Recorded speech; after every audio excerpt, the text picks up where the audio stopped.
Hey everybody, David here. This will be video 2 on the Windermere building build, and that's what's been done so far. It's the front of it, the north side of it, and I'm just about to do the west, east, west, definitely the west side. And due to replay mod issues, I've already done the first level, or the frame of the first level, but there wasn't a recording of it, so we just soldier on. I've also raised the Rose Road part in the middle so that it's then it's in line with the floor of the actual outside of the building. It was about 4 squares too short. So let us start on the next part. Cue the music.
Alright, here is essentially the final product of the Windermere.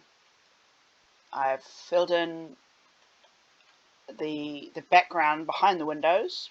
In the actual pictures, it looks like people put like paper or something over the windows so you can't see in. And I've done the Minecraft equivalent, so you don't see right through. So it looks quite filled in from the outside. which is a lie. Come over here. I put a few extra access routes, but for the most part you can't really get into different places. This is the front part of the building, and it's just nothing. A wall. Just to cover the windows. The story of Rose Road is that it's otherwise uninhabitable. So, and because it's a part of the story, and I'm still hoping to make movies out of Minecraft, it's basically a prop. It's a stage. So I don't. If I ever get to the point where I'm going to have this as a server for people to hop around and do little mini missions in the TimeSpeak universe, which I still don't know if that's actually realistic or not. But even if they do that, this building will be off bounds, out of bounds for inhabiting. So it doesn't have to have floors. But I did, as I always do, there's actually a stairwell under all of this.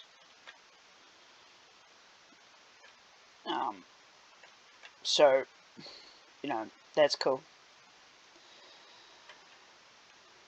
The Windermere, luckily enough, I guess, also has a bit in the middle. Bit down the middle of the building. An open bit. Which is part of Rose Road and has been since pretty much the beginning of TimeSpeak when I was first rewriting it. So that was one bonus. I could actually put the cannon hole in the building, and it's actually in the building, in the real building. Now, I changed the outsides. It was originally just stone to this dead coral, which is really pretty. I think it looks, on the outside it looks like concrete, you know, sort of gravelly concrete. On the inside it looks like old-fashioned wallpaper. So, I don't know. So I did the entire back off camera because it's really, really boring to watch. Did the side as well in a similar manner. In the actual Windermere, there are more windows on this side, but this building here next to it is actually going to be upgraded sometime soon as well. It needs to be as tall as the Windermere, so it won't need windows. It's just going to be a narrow, dark alleyway between buildings. That's what Rose Road has always meant to have been. I changed a few things. The lights are no longer torches. They're ugly luminescents. You know, the fluorescent lights, or, you know, and rods. Change the walls because I really do like this sort of ugly wallpaper sort of look. The Rose Road is supposed to have been a really nice building, or at least a habitable building at the beginning of the agency. So it's nearly 100 years old, and, you know, ugly wallpaper is just absolutely perfect for a really old building. Now, technically it's through there is just the empty space, but it's most of the Rose Road house or building had a really bad fire. So I filled in bits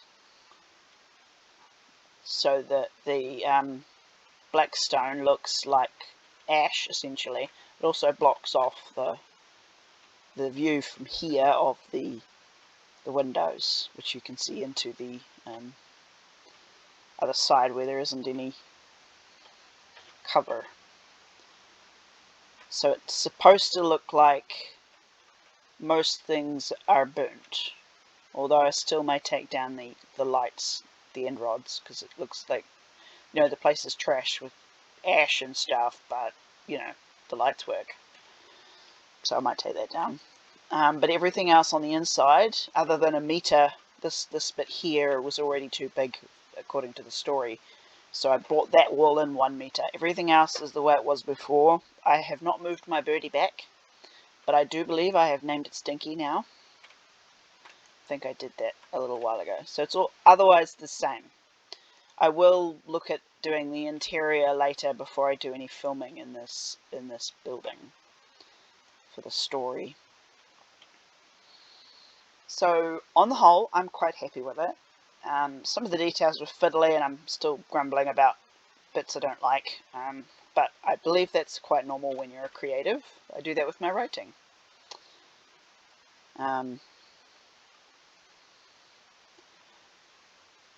But I think it's a very pretty building, and even if I add any extra stuff, it'll just be window dressing. I'm still not terribly happy with the wall blocks being these bits, these thin bits that stick out, being essentially the pillars, but there's no other way of doing a block that's only half the width of a normal block. If I wanted to make a sticky outy pillar, I'd have to do like this one, which I actually don't like at all. So I haven't figured out how to fix it, so it's going to stay there for the moment. But I think I would call this a success.